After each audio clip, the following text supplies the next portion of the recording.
راج العباد من عبادت العباد إلى عبادت رب العباد۔ قرآن کریم جب ابو بکر صدیق رضی اللہ تعالیٰ عنہ کی طرف جب نسبت ہوئی تو ابو بکر صدیق رضی اللہ تعالیٰ عنہ کو تمام صحابہ پر اللہ نے فضیلت دے دی۔ تو قرآن کی عظمت کو یہاں اجاگر کیا جا رہا ہے۔ اب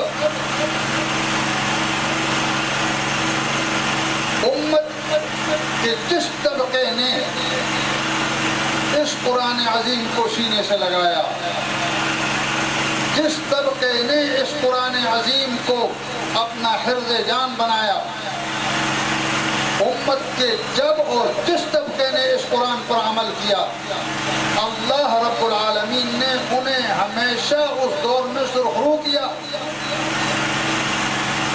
جب جب حاملین قرآن اٹھے وہ دنیا پر چھاتے چلے گئے۔ آج 1400 سال بعد یہ قرآن میرے اور آپ کے ہاتھ میں آیا ہے۔ 1400 سال بعد یہ قرآن آج میرے اور آپ کے ہاتھ میں۔ تو آج ہم اپنی حالت کو ذرا دیکھ لیں، اور اگر نہیں دیکھیے تو اس پہ نظر ثانی کر لیں کہ ہم کہاں کھڑے ہیں۔ آج ہم کہاں کھڑے ہیں؟ دنیا بھر کی پریشانیاں آج ہمارے لیے منہ کھولے کھڑی ہوئی۔ امت کا وہ طبقہ جس نے قرآن کو حرز جان بنایا، جس نے قرآن مقدس کو تھامے رکھا، جس نے اپنے اوڑھنا اور بچھونا قرآن کو بنایا، اللہ رب العالمین نے انہیں تو دنیا میں سرخرو کیا۔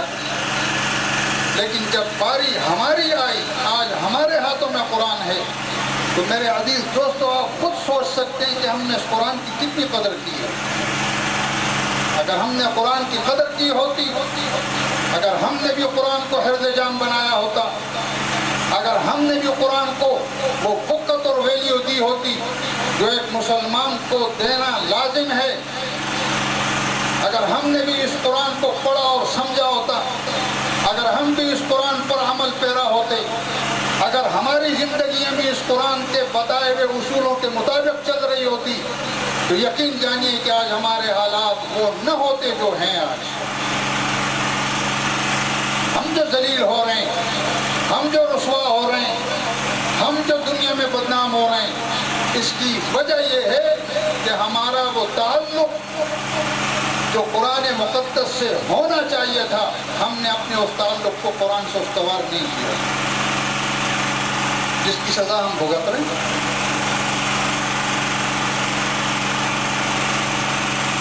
میرے عزیز دوستو،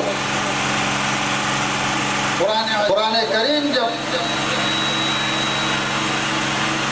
ابو بکر صدیق رضی اللہ تعالیٰ عنہ کی طرف جب نسبت ہوئی تو ابو بکر صدیق رضی اللہ تعالیٰ عنہ کو تمام صحابہ پر اللہ نے فضیلت دے دی۔ تو قرآن کی عظمت کو یہاں اجاگر کیا جا رہا ہے۔ اب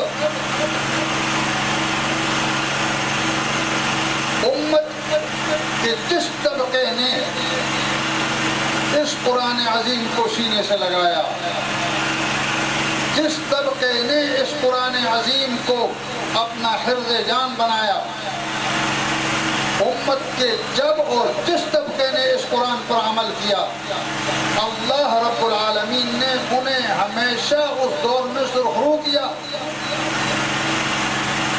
جب جب حاملین قرآن اٹھے وہ دنیا پر چھاتے چلے گئے۔ آج 1400 سال بعد یہ قرآن میرے اور آپ کے ہاتھ میں آیا ہے۔ 1400 سال بعد یہ قرآن آج میرے اور آپ کے ہاتھ میں۔ تو آج ہم اپنی حالت کو ذرا دیکھ لیں، اور اگر نہیں دیکھیے تو اس پہ نظر ثانی کر لیں کہ ہم کہاں کھڑے ہیں. آج ہم کہاں کھڑے ہیں. دنیا بھر کی پریشانیاں آج ہمارے لیے منہ کھولے کھڑی ہوئی. امت کا وہ طبقہ جس نے قرآن کو حرز جان بنایا، جس نے قرآن مقدس کو تھامے رکھا، جس نے اپنے اوڑھنا اور بچھونا قرآن کو بنایا، اللہ رب العالمین نے انہیں تو دنیا میں سرخرو کیا. لیکن جب باری ہماری آئی، آج ہمارے ہاتھوں میں قرآن ہے، تو میرے عزیز دوستو آپ خود سوچ سکتے ہیں کہ ہم نے اس قرآن کی کتنی قدر کی ہے. اگر ہم نے قرآن کی قدر کی ہوتی، اگر ہم نے بھی قرآن کو حرز جان بنایا ہوتا، اگر ہم نے بھی قرآن کو وہ فقت اور ویلیو دی ہوتی جو ایک مسلمان کو دینا لازم ہے، اگر ہم نے بھی اس قرآن کو پڑھا اور سمجھا ہوتا، اگر ہم بھی اس قرآن پر عمل پیرا ہوتے، اگر ہماری زندگیاں بھی اس قرآن کے بتائے ہوئے اصولوں کے مطابق چل رہی ہوتی، تو یقین جانیے کہ آج ہمارے حالات وہ نہ ہوتے جو ہیں. آج ہم جو ذلیل ہو رہے ہیں، ہم جو رسوا ہو رہے ہیں، ہم جو دنیا میں بدنام ہو رہے ہیں، اس کی وجہ یہ ہے کہ ہمارا وہ تعلق جو قرآن مقدس سے ہونا چاہیے تھا، ہم نے اپنے اس تعلق کو قرآن سے استوار نہیں کیا، جس کی سزا ہم بھگت رہے ہیں. اب امت کے جس طبقے نے اس قرآن عظیم کو سینے سے لگایا، جس طبقے نے اس قرآن عظیم کو اپنا حرز جان بنایا، امت کے جب اور جس طبقے نے اس قرآن پر عمل کیا، اللہ رب العالمین نے انہیں ہمیشہ اس دور میں سرخرو کیا. جب جب حاملین قرآن اٹھے وہ دنیا پر چھاتے چلے گئے. آج 1400 سال بعد یہ قرآن میرے اور آپ کے ہاتھ میں آیا ہے.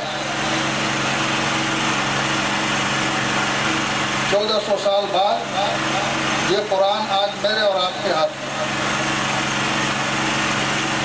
تو آج ہم اپنی حالت کو ذرا دیکھ لیں، اور اگر نہیں دیکھیے تو اس پہ نظر ثانی کر لیں کہ ہم کہاں کھڑے ہیں. آج ہم کہاں کھڑے ہیں. دنیا بھر کی پریشانیاں آج ہمارے لیے منہ کھولے کھڑی ہوئی. امت کا وہ طبقہ جس نے قرآن کو حرز جان بنایا، جس نے قرآن مقدس کو تھامے رکھا، جس نے اپنے اوڑھنا اور بچھونا قرآن کو بنایا، اللہ رب العالمین نے انہیں تو دنیا میں سرخرو کیا.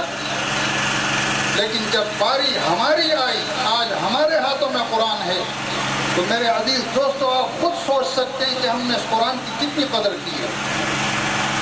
اگر ہم نے قرآن کی قدر کی ہوتی، اگر ہم نے بھی قرآن کو حرز جان بنایا ہوتا، اگر ہم نے بھی قرآن کو وہ فقت اور ویلیو دی ہوتی جو ایک مسلمان کو دینا لازم ہے، اگر ہم نے بھی اس قرآن کو پڑھا اور سمجھا ہوتا، اگر ہم بھی اس قرآن پر عمل پیرا ہوتے، اگر ہماری زندگیاں بھی اس قرآن کے بتائے ہوئے اصولوں کے مطابق چل رہی ہوتی، تو یقین جانیے کہ آج ہمارے حالات وہ نہ ہوتے جو ہیں. آج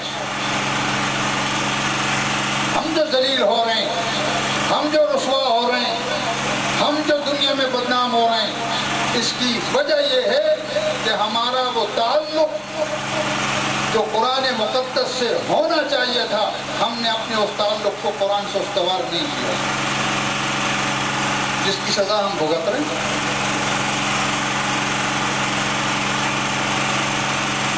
میرے عزیز دوستو، قرآن عظیم کی ایک آیت ہے، میں آپ کے سامنے پڑھتا ہوں، توجہ میری طرف کریں آپ. وعد اللہ الذین آمنوا منکم وعملوا وعملوا الصالحات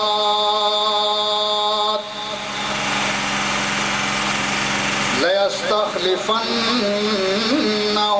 في الأرض كما استخلف الذين من قبلهم وليمكنن لهم دينهم الذي ارتضى لهم وَلَيُبَدِّلُونَهُمْ مِنْ بَعْدِ خَوْفِهِمْ أَمْنًا.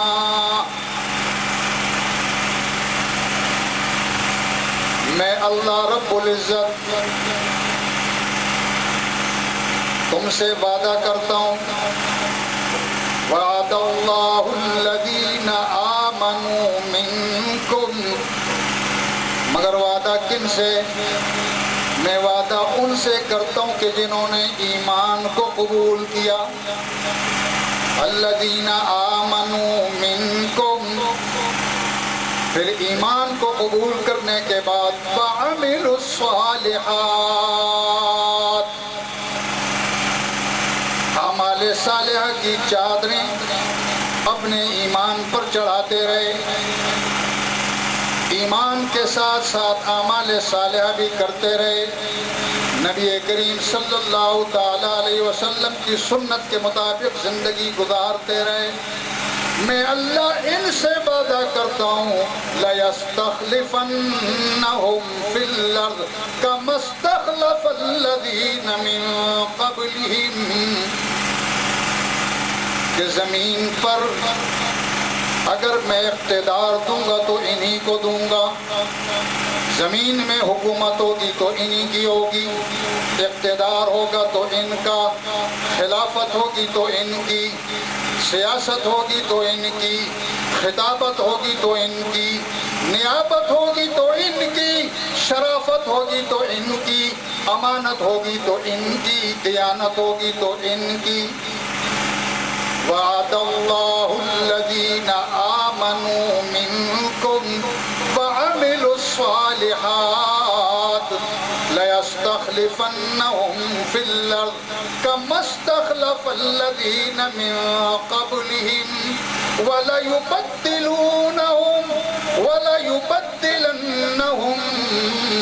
مِن بَعْدِ خَوْفِهِمْ أَمْنًا. اور یہ جو آج جس خوف و ہراس میں تم مبتلا ہو، میں اللہ وعدہ کرتا ہوں کہ آج کے اس خوف کو امن میں تبدیل کر دوں گا. مگر شرط کیا ہے؟ آمنوا وعملوا الصالحات، آمنوا وعملوا الصالحات. میں نے عرض کیا کہ امت کے جس طبقے نے اللہ کی ان شرطوں کو پورا کیا کہ ایمان قبول کیا اور اعمال صالحہ اختیار کیے اور قرآن مقدس سے اپنا رشتہ جوڑا، اللہ نے ان کو اقتدار دیا. آج بھی اللہ اپنے وعدے پر قائم ہے، لیکن بات یہ ہے کہ ہم میں نہ وہ ایمان رہا نہ وہ اعمال رہے، کیونکہ اللہ نے شرط لگائی ہے کہ ایمان ہو، مگر کیسا ایمان ہو؟ الذین آمنوا وَلَمْ يَلْبِسُوا إِيمَانَهُمْ بِظُلْمٍ أُولَئِكَ لَهُمُ الْأَمْنُ وَهُمْ مُهْتَدُونَ. ایمان وہ قابل قبول ہوگا کہ جس ایمان میں شرک کی ملاوٹ نہ ہو، جس ایمان میں شرک کی ملاوٹ نہ ہو، شرک سے پاک و خاص ایمان ہو اور سنت کے مطابق زندگی ہو. تو اللہ فرماتے ہیں ہمارا وعدہ ہے کہ ہم انہیں اقتدار سے نوازیں گے، ہم انہیں عزت دیں گے دنیا میں بھی اور آخرت میں بھی. تو میرے دوستو، آج ہمارے لیے لمحہ فکریہ ہے کہ ہم نے قرآن عظیم کے ساتھ کیا حشر کیا ہے. آج ہماری زندگیوں سے قرآن نکل چکا ہے. قرآن تو دستور ہے، قرآن ضابطہ اخلاق ہے، ضابطہ حیات ہے، منشور ہے مکمل.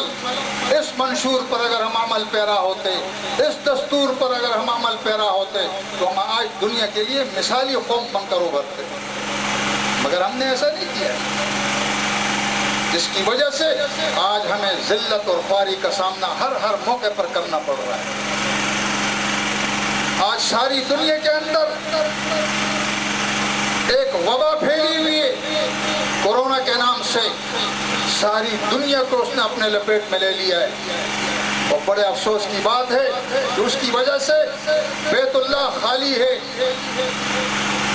مسجد نبی خالی ہے، دنیا کی مساجد عبادت گاہیں خالی ہو چکی ہیں۔ تو کیا یہ اس بات کا واضح اشارہ نہیں ہے کہ ہم سے ہمارا رب ناراض ہو چکا ہے؟ ورنہ یہ مہینہ، یہ ماہ مقدس تو مساجد کو آباد کرنے کا مہینہ ہے، یہ قرآن مقدس کو پڑھنے پڑھانے کا مہینہ ہے۔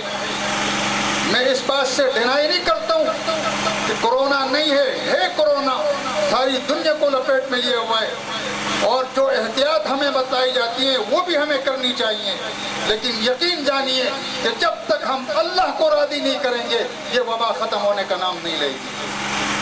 بات صاف ہے۔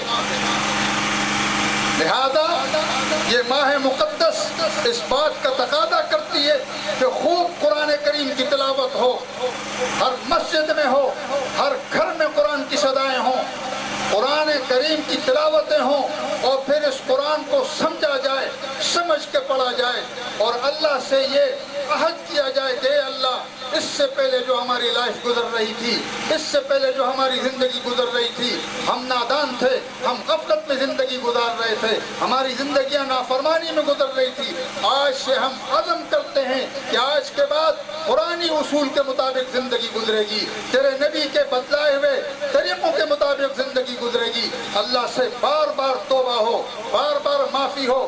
یہ مہینہ، اس مہینے کی راتیں، اس مہینے کے شب روز، اس مہینے کی ساعتیں، ایک ایک ساعت میرے دوستو قیمتی ہیں، اللہ کو راضی کر لو۔ اگر یہ مہینہ بھی تم سے غفلت میں نکل گیا، کھیل تماشے میں نکل گیا، تو یقین جانیے کہ پھر ہم کیا کریں گے اور کون کس کے پاس جائیں گے۔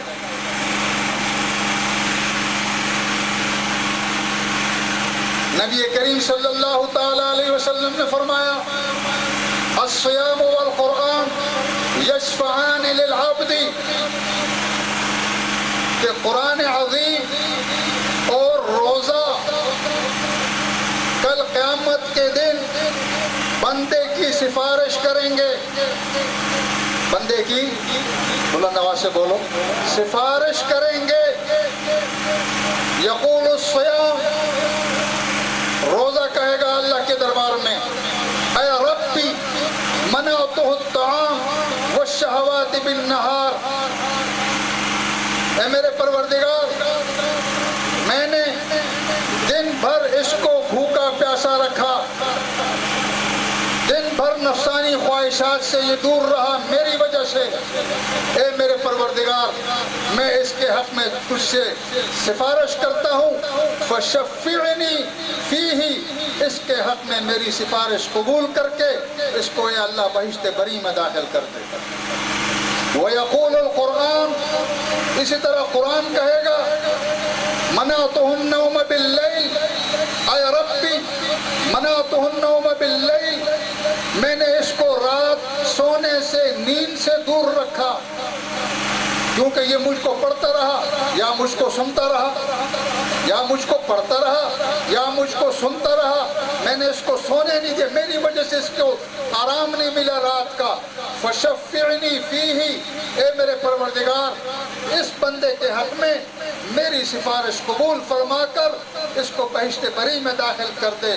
نبی کریم صلی اللہ علیہ وسلم نے فرمایا، فیشفعان، اللہ روزہ اور قرآن دونوں کی سفارش کو قبول فرما لیں گے۔ میرے دوستو، یہ مہینہ اتنا مبارک ہے، یہ قرآن کا پڑھنا اتنا مبارک ہے، یہ قرآن کا سننا اتنا مبارک ہے، اور آگے پھر جو آخری عشرہ آ رہا ہے وہ تو اور زیادہ قیمتی ہے، وہ اور زیادہ قیمتی ہے۔ حضرت عائشہ صدیقہ رضی اللہ تعالی عنہ فرماتی ہیں کہ کان رسول اللہ صلی اللہ علیہ وسلم اذا دخل العشر، جب رمضان کا آخری عشرہ شروع ہوتا تو شد میزرہ، شد میزرہ، احیا لیلہ وایقظ اہلہ، نبی علیہ الصلوۃ والسلام کمر کس لیتے جب آخری عشرہ شروع ہوتا.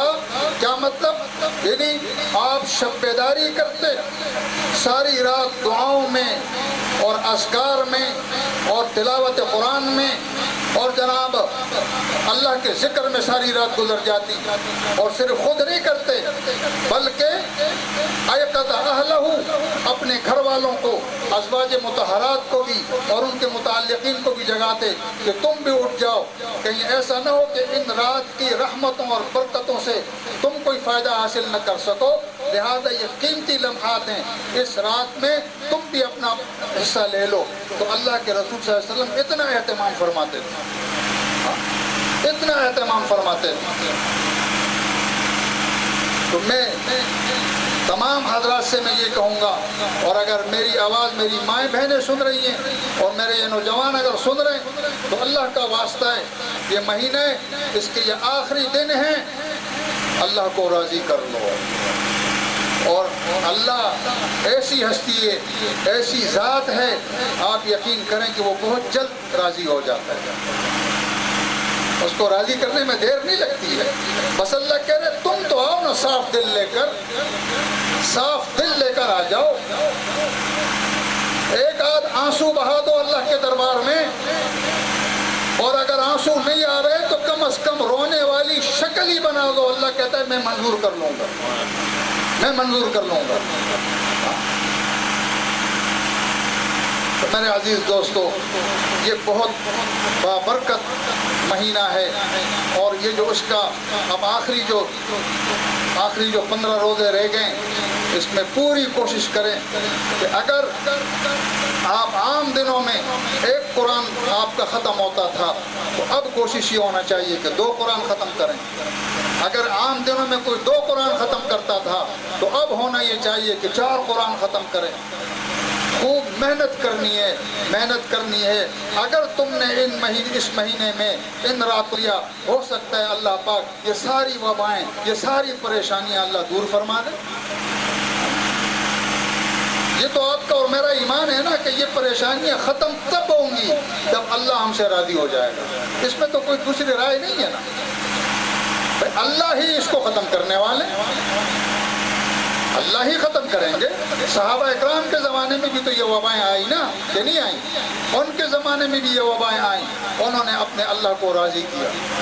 وہ اللہ کے سامنے روئے، اللہ کے سامنے سربہ سجود ہوئے، اللہ کے سامنے رکوع کرتے ہوئے نظر آئے، اللہ کے سامنے گڑ گڑائے، اللہ کی راہ میں خوب مال خرچ کیا. اللہ نے ان کی وہ پریشانیاں دور کر دی، وہ وباؤں سے جان چھڑا دی. مدینہ طیبہ میں ایک مرتبہ آگ بھڑک اٹھی، ایسی آگ کہ کوئی بجھانے سے بھی نہیں بجھ رہی.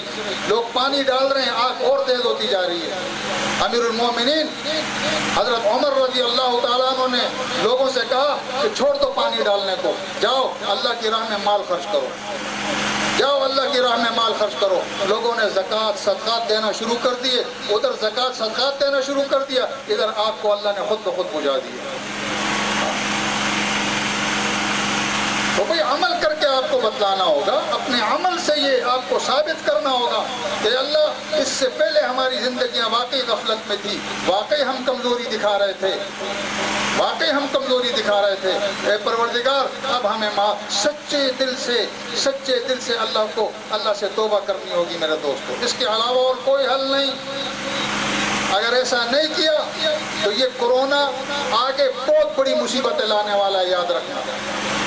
اس کا راستہ روکنا ہے تو تم خوش نصیب ہو کہ رمضان مبارک تمہاری زندگی میں موجود ہے. تو میرے دوستو اپنے رب کو راضی کر لو. بس میں اتنا عرض کرنا چاہتا ہوں، اتنا عرض کرنا چاہتا ہوں. اور اگر روزے رکھتے ہوئے ہم نے اپنی روش نہیں بدلی، نمازیں پڑھ رہے ہیں روش نہیں بدلی، تراویح پڑھ رہے ہیں روش نہیں بدلی، اعتکاف کر رہے ہیں روش نہیں بدلی، تو میرے دوستو یہ تو پھر بہت بڑا جرم ہے نا، یہ تو پھر بہت بڑا جرم ہے. اللہ کے پاک پیغمبر صلی اللہ علیہ وسلم نے فرمایا کہ من لم یدع قول الزور، جس نے روزہ رکھتے ہوئے باطل کام کو نہیں چھوڑا، باطل کلام کو نہیں چھوڑا، فلیس للہ حاجۃ ان یدع طعامہ، ان یدع طعامہ و شرابہ، جس نے روزہ رکھتے ہوئے باطل کام کو نہیں چھوڑا، باطل کلام کو نہیں چھوڑا، تو اللہ کے رسول نے فرمایا کہ اللہ کو اس آدمی کے بھوکے پیاسے رہنے کی کوئی ضرورت نہیں، بھوکے پیاسے رہنے کی کوئی ضرورت نہیں۔ بھائی مقصود کیا ہے؟ مقصد تو یہ ہے کہ تم میں روحانیت آ جائے۔ روزے کا مقصد کیا ہے؟ یا ایھا الذین آمنوا کتب علیکم الصیام کما کتب علی الذین من قبلکم لعلکم تتقون، ایمان والو تم پر روزے فرض کر دیے گئے ہیں، لیکن گھبرانے کی بات نہیں ہے، تم سے پہلے بھی امتوں پر یہ روزے فرض تھے، تم کوئی انوکھی امت نہیں ہو، تم سے پہلے بھی جو لوگ تھے ان پر بھی ہم نے روزے فرض کیے گئے تھے، آج تم پر بھی فرض کر رہے ہیں۔ کیوں کر رہے ہیں؟ کیا آپ کو بھوکا رکھنا، بھوکا پیاسا رکھنا منظور ہے؟ نہیں، وجہ یہ ہے کہ لعلکم تتقون، تاکہ تم میں تقوی آ جائے، تاکہ تم میں پرہیزگاری آ جائے، تاکہ تمہاری روحانی طور پر تربیت ہو جائے۔ اور اگر ایسا نہیں ہے تو فلیس للہ حاجۃ، پھر اللہ کو تمہارے بھوکے پیاسے رہنے کی کوئی حاجت نہیں ہے، کوئی ضرورت نہیں۔ میرے عزیز دوستو، قرآن عظیم کا مین مقصد یہی ہے کہ ہماری زندگیوں میں تبدیلی آئے، ہماری زندگیوں میں انقلاب آئے۔ کہ قرآن تو جن جن لوگوں نے سنا، حضرت جعفر طیار رضی اللہ تعالی عنہ، حضرت علی رضی اللہ تعالیٰ عنہ کے سگے بھائی ہیں، سب سے پہلے انہوں نے ہجرت کی حبشہ کی طرف چند صحابہ اکرام کے ساتھ۔ جب ہجرت کر کے وہاں گئے تو وہاں عیسائیوں کی حکومت تھی، اور بادشاہ جس کا نام نجاشی تھا، اس کا لقب تھا نجاشی۔ تو مکے سے مشرکین کا ایک وفد بھی پیچھے پہنچ گیا اور بادشاہ سے جا کر کمپلین کی، ان کی شکایت کی کہ یہ ہمارے باغی لوگ آپ کے ملک میں آ گئے ہیں، انہوں نے باپ دادا کی دین کو چھوڑ دیا ہے اور اب یہاں آ کر آپ کے ملک میں بھی فتنہ فساد پھیلائیں گے، ان کو بلائیں اور ان کو ہمارے حوالے کریں۔ بادشاہ نے ان کو بلایا اور بلا کر کہا کہ ہاں جناب، یہ تمہارے ہی بھائی، ان کو جانتے ہو؟ کہاں جانتے؟ کہا یہ تو کہہ رہے ہیں کہ تم ان کے باغی ہو، تم نے باپ دادا کے دین کو چھوڑ دیا ہے اور تم میں ایک پیغمبر آیا ہے جو نبوت کا دعویٰ کرتا ہے، تو کیا تعلیم ہے اس کی؟ اس نے کہا جی ہمارے پیغمبر کی یہ تعلیم ہے، ان کے آنے سے پہلے ہم بت پرست تھے، ہم بتوں کی پرستش کرتے تھے، اس نے آ کے ہمیں یہ تعلیم دی کہ بتوں کی پرستش چھوڑ دو، ایسے زندہ جیتے جاگتے اللہ کی پرستش کرو جو سارے کائنات کا پالن ہار ہے۔ تو ہم اسے ایک اللہ کی بندگی کر رہے ہیں۔ ہم اس سے پہلے مردار کھاتے تھے، حرام کھاتے تھے، جوا کھیلتے تھے، ہماری زندگیاں غفلت میں گزرتی تھیں۔ ہمارے پیغمبر نے ہمیں آ کے بتلایا کہ یہ ساری چیزیں غلط ہیں، جوا حرام ہے، شراب نوشی حرام ہے، یہ ساری چیزیں چھوڑ دو اور حلال اور پاکیزہ اور طیب چیزیں کھاؤ اور صرف اللہ کی بندگی کرو اور اللہ کی حلال کردہ اشیاء کو کھاؤ اور اللہ کی حرام کردہ اشیاء سے پرہیز کرو۔ وہ ہمیں یہ بتلا رہے ہیں۔ وہ بادشاہ عیسائی تھا اور دربار میں عیسائی کے اور بھی بڑے بڑے پادری علماء بیٹھے ہیں۔ تو بادشاہ نے پوچھا کہ اچھا تمہارا حضرت عیسیٰ اور مریم کے بارے میں کیا عقیدہ ہے؟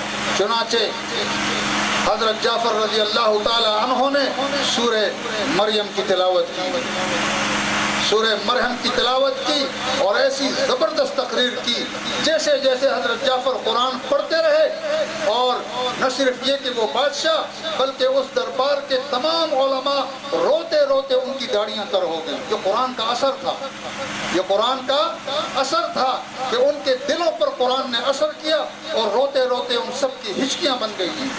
یہ قرآن کا اثر ہے۔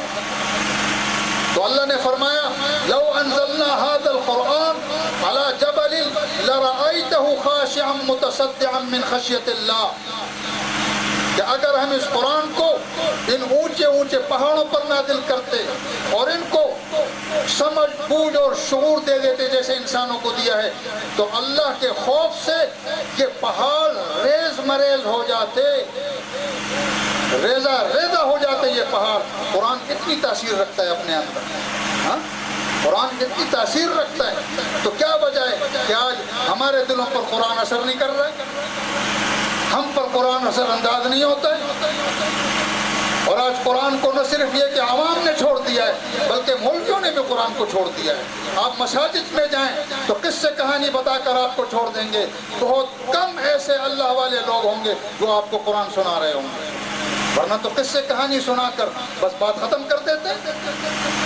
تو ضرورت اس بات کی میرے دوستو کہ اس قرآن کے ذریعے سے جو مکمل ضابطہ حیات ہے، منشور اور دستور ہے، ہم اس قرآن کا پیغام نہ صرف یہ کہ خود اس پر عمل پیرا ہوں بلکہ آگے دنیا کے کونے کونے تک ہم اس قرآن کے پیغام کو عام کریں، ہم اس قرآن کے پیغام کو عام کریں۔ تو اس مہینے کی توسط سے میں آپ سے یہ عرض کر رہا ہوں کہ آپ عزم کریں اللہ سے، اے اللہ اس سے پہلے جو کچھ ہوتا رہا تو معاف فرما دے، آج کے بعد ہم اس قرآنی اصولوں کے مطابق زندگی گزاریں گے اور اپنے پیارے رسول محمد کریم صلی اللہ تعالی علیہ وسلم کے بتائے ہوئے طریقوں پر زندگی گزاریں گے، اور نہ صرف خود یہ کہ زندگی گزاریں گے بلکہ اس قرآن کے پیغام کو عام کریں گے۔ یہ عزم کریں گے آپ سب دل سے عزم کرو جی، آپ کریں گے یہ عزم انشاءاللہ العظیم۔ آپ اس پر عزم کریں اور سچے دل سے توبہ کریں، پھر دیکھیں کہ آپ کی زندگی میں کس طرح سے انقلاب آتا ہے، اور دیکھیں کہ آپ پر اللہ کیسے رحمت نازل فرماتا ہے، اور دیکھیں کہ اللہ تعالیٰ کیسے آپ پر برکت نازل فرماتا ہے، اور آپ دیکھیں گے کہ ان وباؤں کو اللہ پھر کیسے اس کو بدل کر اللہ رحمت میں تبدیل کرتا ہے، آپ دیکھیں گے۔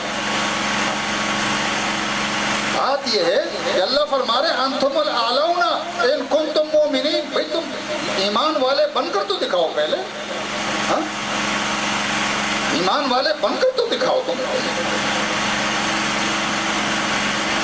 اس قرآن کی خاطر میرے پیغمبر محمد کریم صلی اللہ علیہ وسلم نے مار کھائی، اس قرآن کی خاطر کھائی ہے۔ 13 سال آپ کو مکہ معظمہ میں کتنی اذیتیں دی گئیں، جرم کیا تھا؟ آپ یہ قرآن سنا رہے تھے، قرآن کا پیغام سنا رہے تھے، اور قرآن کا پیغام کیا ہے؟ لا الہ الا اللہ۔ قرآن کا پیغام یہ ہے کیا؟ لا الہ الا اللہ، کہ نہ آسمانوں میں نہ زمین میں نہ فضا میں اس پوری کائنات میں کوئی معبود نہیں، سچا اور اکیلا معبود ہے، سچا حاجت روا اور مشکل کشا ہے تو وہ صرف اور صرف میرے رب کی ذات ہے۔ یہ پیغام ہے، اس پیغام کو دل سے مان لو اور یہ عزم کر لو کہ اس پیغام کو ہم نے آگے بھی عام کرنا ہے، پھر دیکھو اللہ تعالیٰ کی جو ہے نا کتنی ہم پر رحمتیں اور برکتوں کا نزول ہوتا ہے۔ میرے دوستو آج ہم جو کچھ بھگت رہے ہیں وہ در حقیقت ہم اپنے اعمال کی وجہ سے بھگت رہے ہیں۔ وما اصابکم من مصیبت فبما کسبت ایدیکم، اللہ نے فرمایا جو کچھ بھی ہو رہا ہے یہ تمہارے کرتوتوں کی وجہ سے ہو رہا ہے۔ تم ایمان والے بن جاؤ، پھر دیکھو ہماری کس طرح سے مدد آتی ہے تمہاری طرف۔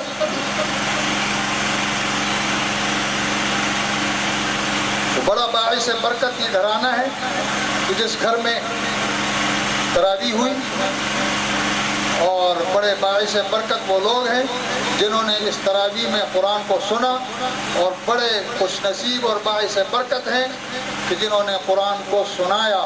جس خواتین نے سنا، جن لوگوں نے سنا، جن بزرگوں نے سنا، جن نوجوانوں نے سنا، جس مفتی صاحب نے سنایا، اللہ تعالیٰ ان کی زندگیوں میں برکت عطا فرمائے، اور اللہ تعالیٰ ہمیشہ ہماری زندگیوں میں یہ سلسلے باقی اور جاری اور ساری رکھے اللہ رب العزت۔ تو میرے دوستو اس سے پہلے بھی میں ہماری مسجد میں سوا پارہ پڑھا جاتا ہے، اس کا پورا خلاصہ میں وہاں بھی بیان کر کے آیا ہوں، تو تھکاوٹ بھی ہو جاتی ہے۔ وآخر دعوانا الحمدللہ رب العالمین، دعا مانگ لیں گے۔